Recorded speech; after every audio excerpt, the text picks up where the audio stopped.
News of மன்னாரின் இரவு நேர பிரதான செய்திகள். முதலில் தலைப்புச் செய்திகள். மன்னார் கரையோர பகுதிகளில் உட்புகுந்த கடல் நீர். ஜனாதிபதி ஆண்ட்ராவுக்கும் சட்டத்தரணிகளுக்கும் நன்றி. விடுதலையான பின்னர் டக்ளஸ் தேவானந்தா வெளியிட்ட காணொலி. பெண் என்பதால் கீழ்த்தரமாக தாக்கப்படும் ஹரணி சாடும் சாணக்கிய.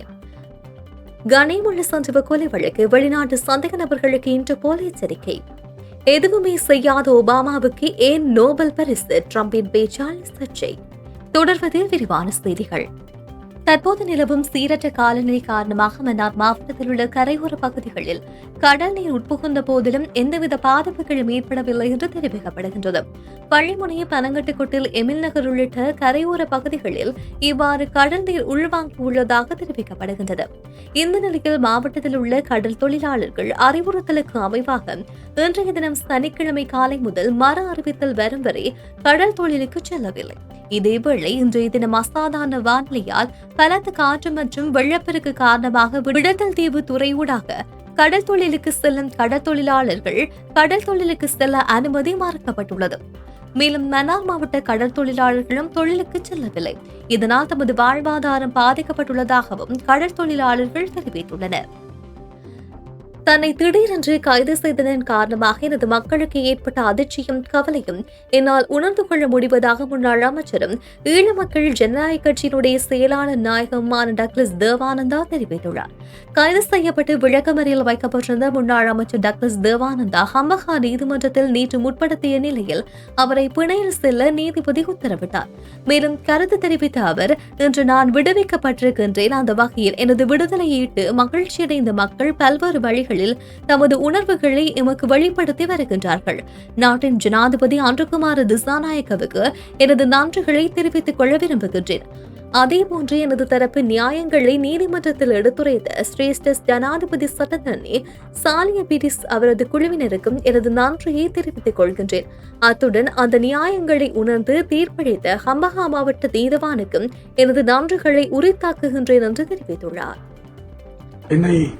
திடீரென கைது செய்தது தொடர்பாக எனது மக்களுக்கு ஏற்பட்ட அதிர்ச்சி, கவலையை என்னால் உணர்ந்து கொள்ளக்கூடிய மாதிரி இருக்கின்றது. இருந்தாலும் இன்று நான் விடுவிக்கப்பட்டிருக்கின்றேன். நாட்டினுடைய ஜனாதிபதி அனுர திசாநாயக்க அவர்களுக்கும் நன்றி சொல்ல விரும்புகின்றேன் பல காரணங்களுக்காக. அதேபோல என்னுடைய தரப்பு உண்மைகளை எடுத்துரைத்த சிரேஷ்ட ஜனாதிபதி சட்டத்தரணி சாலிய பீரிஸ் அவர்களுக்கும் அவரது குழுவினருக்கும் நன்றியை சொல்லுகின்ற அதே நேரத்தில் மாவட்ட நீதிபதி அவர்களும் அந்த உண்மையை உணர்ந்து அதை வெளிப்படுத்தும் விதமாக என்னை பிணையில் விடுவிப்பதற்காக அனுமதியை வழங்கியிருக்கின்றார். அந்த வகையில் அவர்களுக்கும் இந்த சந்தர்ப்பத்தில் நான் எனது நன்றியை கூற கடமைப்பட்டிருக்கின்றேன். பிரதமர் ஹரணி அமரசூரியவுக்கு எதிராக அவரது தனிப்பட்ட விடயங்களை வைத்து முன்னெடுக்கப்படும் கீழ்த்தரமான சேறுபூசல் நடவடிக்கைகளை இலங்கை தமிழரசுக் கட்சி வன்மையாக கண்டிப்பதாக சாணக்கியன் தெரிவித்துள்ளார். அத்துடன் பிரதமர் மீது தாக்குதலில் அரசாங்கத்திற்கு உள்ளிருந்து சிலர் செயற்படுவது போல சந்தேகம் எழுகின்றது என்றும் அவர் சந்தேகம் வெளியிட்டுள்ளார். நாடாளுமன்றத்தில் நேற்று இடம்பெற்ற விவாதத்தில் உரையாற்றிய போதே அவர் இவ்வாறு குறிப்பிட்டுள்ளார். அவர் தொடர்ந்தும் உரையாற்றுகையில் கல்வி மறுசீரமைப்பு தொடர்பில் முன்னெடுக்கப்படும் வேலை திட்டங்கள் தொடர்பில் பெரும் விமர்சனங்கள் உள்ளன. எம்மிடையே அது தொடர்பில் மாறுபட்ட கருத்துக்களும் உள்ளது. குறிப்பாக வரலாறு தொடர்பான சில விடயங்கள் தொடர்பில் விமர்சனங்கள் உள்ளது. அந்த வகையில் இலங்கை தமிழரசுக் கட்சி நாடாளுமன்ற உறுப்பினர்கள் பிரதமரை சந்தித்து இந்த விடயம் தொடர்பில் கலந்துரையாடியுள்ளோம். இந்த நிலையில் பிரதமருக்கு எதிராகவும் பெண்ணென்ற வகையில் அவருக்கு எதிராகவும் முன்னெடுக்கப்படுகின்ற கீழ்த்தரமான சேறுபூசும் நடவடிக்கைகளை நாம் மிகவும் வன்மையாக கண்டிக்கின்றோம். ஏற்றுக்கொள்ளக்கூடியதல்ல. பெண் அரசியல்வாதி என்பதால் தனிப்பட்ட ரீதியில் அவர் விமர்சனங்களுக்கு உள்ளாக்கப்படுகின்றார் என்று அவர் மேலும் குறிப்பிட்டுள்ளார். ஒழுங்கமைக்கப்பட்ட குற்றக்குழுவின் தலைவர் கனிமுள்ள சஞ்சீவ கொலையில் பிரதானமாக செயற்பட்டதாக சந்தேகப்படும் பல முக்கிய சந்தேக நபர்கள் தற்போது வெளிநாடுகளில் பதுங்கியுள்ளதாகவும் அவர்களை கைது செய்ய இன்டர்போல் மூலமாக சிகப்பு அறிவிப்பு பிறப்பிக்க நடவடிக்கை மேற்கொள்ளப்பட்டுள்ளதாக தெரிவிக்கப்படுகின்றது. ஒழுங்கமைக்கப்பட்ட குற்றக்குழு தலைவர் கனிமுள்ள சஞ்சீவ கொலை தொடர்பான வழக்கு நேற்று கொழும்பு தலைமை நீதிவான் அசங்கேஸ் போதாரகம முன்னிலையில் விசாரணைக்கு எடுத்துக் கொள்ளப்பட்டது. குறித்த விசாரணையின் போதே இந்த விடயம் வெளியிடப்பட்டது. வெளியிடப்பட்டது. குறித்த கொலையில் நேரடியாக செயற்பட்டதாக சந்தேகப்படும் முக்கிய சந்தேக நபரான இஷாரா சவந்திகே இந்தியாவுக்கு தப்பி செல்வதற்கு தங்குமிடம் மற்றும் வசதிகளை வழங்கியதாக குற்றம் சாட்டப்பட்ட 34வது சந்தேக நபராக நந்தகுமார் தக்சி எனவும் இதன்போது வெளியிடப்பட்டது. தடுப்பு காவல் உத்தரவின் கீழ் விசாரிக்கப்பட்ட பின்னர் அவர் விளக்கமறியல் வைக்கப்பட்டுள்ளதாக விசாரணை அதிகாரிகள் நீதிமன்றத்தில் தெரிவித்தனர்.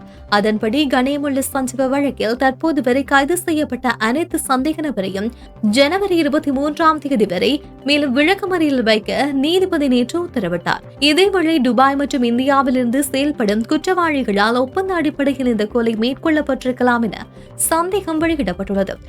கொலைக்கு பயன்படுத்த ஆயுதங்கள் மற்றும் நிதியுதவி வழங்கிய வலையமைப்பு கண்டுபிடிக்கப்பட்டமை தொடர்பில் கொழும்பு குற்றப்பிரிவு மேலும் விரிவான விசாரணைகளை மேற்கொண்டு வருகின்றமை குறிப்பிடத்தக்கது. அமெரிக்காவின் முன்னாள் ஜனாதிபதி ஒபாமா எதுவும் செய்ததில்லை எனவும் அவருக்கு ஏன் அமைதிக்கான நோபல் பரிசு வழங்கப்பட்டது என தனக்கு தெரியவில்லை என ஜனாதிபதி டொனால்ட் ட்ரம்ப் சர்ச்சையை ஏற்படுத்தியுள்ளார். வெனிசுலா நாட்டில் உள்ள எண்ணெய் வளங்கள் குறித்து எண்ணெய் மற்றும் வாயு நிறுவன அதிகாரிகளுடன் அமெரிக்க ஜனாதிபதி டொனால்ட் ட்ரம்ப் வெள்ளிக்கிழமை வெள்ளை மாளிகையில் பேச்சுவார்த்தை நடத்திய போது மேற்கண்டவாறு தெரிவித்தார். அவர் தனது உரையில் மேலும் தெரிவிக்கையில், மக்களுக்கு ட்ரம்பை பிடிக்குமோ அல்லது பிடிக்காதோ எனக்கு தெரியாது, ஆனால் நான் 8 பெரிய போர்களை நிறுத்தியுள்ளேன். அதில் சில போர்கள் 25 மற்றும் 36 ஆண்டுகள் நடைபெற்று வந்தவை. இந்தியா மற்றும் பாகிஸ்தான் இடையிலான மோதல் போராக உருமாற தொடங்கியது. ஏற்கனவே 8 போர் விமானங்கள் சுட்டு வீழ்த்தப்பட்டன. நீங்கள் நிறுத்தக்கூடிய ஒவ்வொரு போருக்கும் ஒரு அமைதிக்கான நோபல் பரிசு வழங்கப்பட வேண்டும். வரலாற்றில் என்னை விட அந்த விருதுக்கு தகுதியானவர்கள் வேறு யாரும் இல்லை என கூறியுள்ளார். அத்துடன் கடந்த 2025ஆம் ஆண்டு வாஷிங்டனில் வந்திருந்த பாகிஸ்தான் பிரதமர் ஷபாஸ் ஷெரீப் அணுசக்தி பலமுடைய 2 அண்டை நாடுகளுக்கு இடையிலான போரை நிறுத்தி லட்சக்கணக்கான உயிர்களை காப்பாற்றியதற்கு தனக்கு நன்றி கூறியதாக ட்ரம்ப் மேலும் தெரிவித்துள்ளார்.